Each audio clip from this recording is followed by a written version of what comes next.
오늘은 사도행전 14장입니다.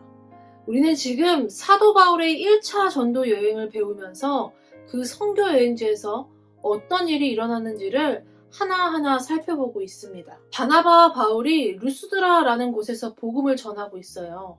그런데 발을 쓰지 못하고 있는 안진뱅이가 있는 거예요. 그는 바울이 말하는 것을 듣고 열심히 쫓아다녔는데요.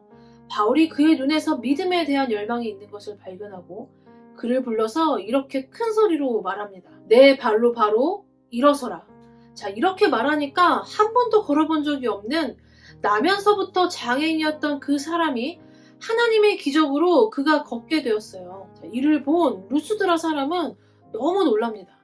그리고 그들은 흰소 2마리에 꽃을 치렁치렁 매달아서 바나바와 바울에게 제사를 드리려고 하는 거예요. 이 두 사람이 이 놀라운 기적, 안진뱅이를 일으키는 기적을 보고 이들은 정녕 사람이 아니다. 신들이 사람의 형상으로 내려온 것이다. 자, 이렇게 믿고 바울과 바나바에게 제사를 드리려고 한 것이죠. 바울과 바나바는 깜짝 놀랐어요. 자기들의 옷을 박박 찢으면서 사람들에게 소리를 지릅니다. 어째서 이런 일을 합니까? 우리는 신들이 아닙니다. 당신들과 똑같은 사람이에요. 우리가 와서 이렇게 복음을 전하는 것은 당신들이 우상 섬기는 것을 그만두고 천지를 지으신 하나님을 믿으라고 하는 것인데 우리를 우상으로 섬기면 어떻게 합니까? 겨우 말려서 제사를 드리지 못하게 합니다. 그런데 그 다음에 더 큰 일이 일어났어요. 옆에 있던 도시인 안디옥과 이고니온에서 유대인들이 몰려옵니다. 바울과 바나바를 반대했던 사람들이 몰려와서는 바울과 바나바에게 악평을 하기 시작하는 거예요. 자, 그러자 제사를 드리려 했던 사람들이 갑자기 돌변해서 폭도로 바뀌었습니다. 아니, 이 사람들이 신이 아니란 말이야, 그러면 뭐 하는 작자들이야? 알고 보니 사기꾼이구만. 다른 도시에도 이들 때문에 골치가 아팠다 하던데 하면서 이 폭도로 사람들이 돌변해서 손에 돌멩이를 들고 던지기 시작하는 거예요. 바나바는 잽싸게 피했는지 맞았다는 기록이 없어요. 그런데 바울은 돌에 맞아서 얻어 터졌어요. 얼마나 맞았는지 죽은 줄 알았대요. 그래서 사람들이 바울을 성 밖으로 내던집니다. 그러나 바울은 죽지 않았고 겨우 살아서 제자들의 손에 이끌려서 치료를 받게 됩니다. 그리고 그날 밤 잠자고 내일 아침에 복음을 전하기 위해서 바로 다시 떠나는 거예요. 20절에 간단히 루스드라에서 더베까지 갔다 이렇게 쓰여 있는데 이 길은 약 100km 되는 시골길이에요. 아무도 없는 길이에요.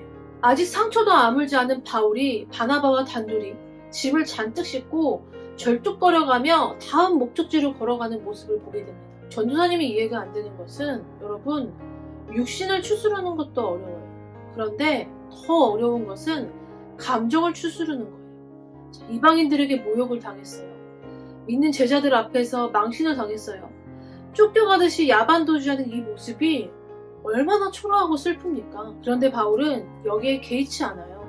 그의 길을 묵묵히 걸어갑니다. 여러분, 이게 믿음을 가진 사람들의 모습이에요. 보통 사람 같으면 그 감정을 가눌 길이 없죠. 어떻게 하나님이 이럴 수 있지? 내가 복음을 전한 것 뿐인데 이 백성들은 왜 이렇지?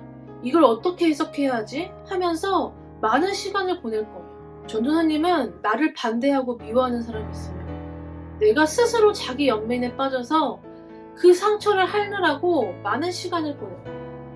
나의 앞길을 막는 사람이 있으면 그를 미워하는 감정이 막 일어나는 거예요. 어떨 땐 복수의 칼날을 갈기도 해요. 그런데 여러분, 오늘 바울의 모습을 통해서 우리에게 주는 메시지는 무엇일까요? 하나님을 믿는 사람은 나를 반대하고 나에게 상처 준 사람들의 감정을 오래 갖지 않는 거예요. 하나님이 나를 용서하셨기 때문에 다른 사람을 용서할 수 있다는 거예요. 여러분, 이런 말이 있어요.